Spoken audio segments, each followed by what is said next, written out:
Welcome back. In this video, we'll look at authority and ownership objections.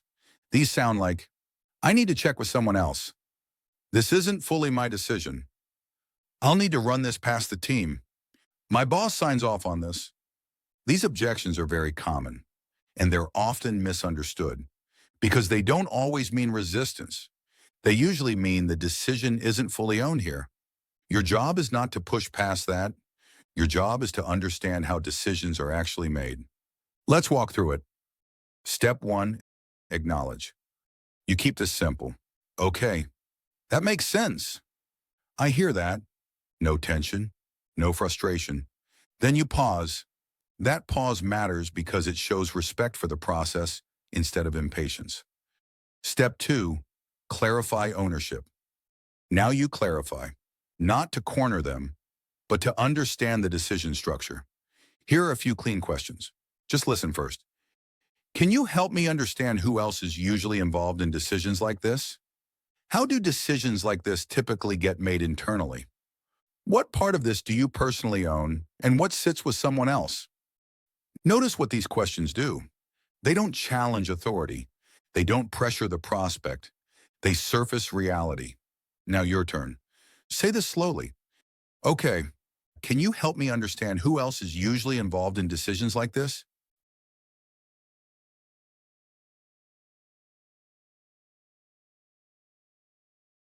Again, slower. Okay, can you help me understand who else is usually involved in decisions like this?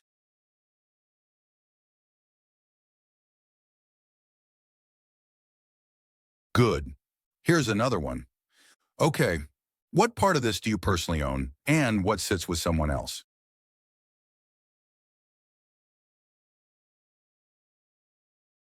Again, calm authority.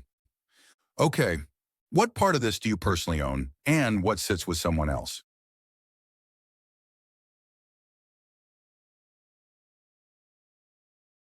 Good. When they answer, you're listening for one of three things. True shared ownership. They influence the decision, but don't decide alone. Limited authority. They can recommend, but not approve. Or no ownership. They're gathering information, but not accountable for the outcome.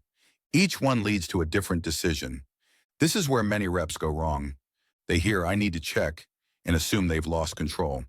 So they start selling harder to arm the prospect for an internal pitch. That creates pressure and often backfires. Instead, you stay neutral and clarify. A quick clarification before we move on. You may have seen approaches that treat authority objections as something to overcome. They push to bypass the prospect, apply urgency, or force introductions prematurely. We're not doing that here, not because it never works, but because it damages trust. Authority objections are not barriers. They're information. They tell you whether this conversation can progress as it is, or whether it needs to change shape. Here's a clean example of what this sounds like in practice. The prospect says, I'll need to check with my boss. You respond calmly. Okay, that makes sense.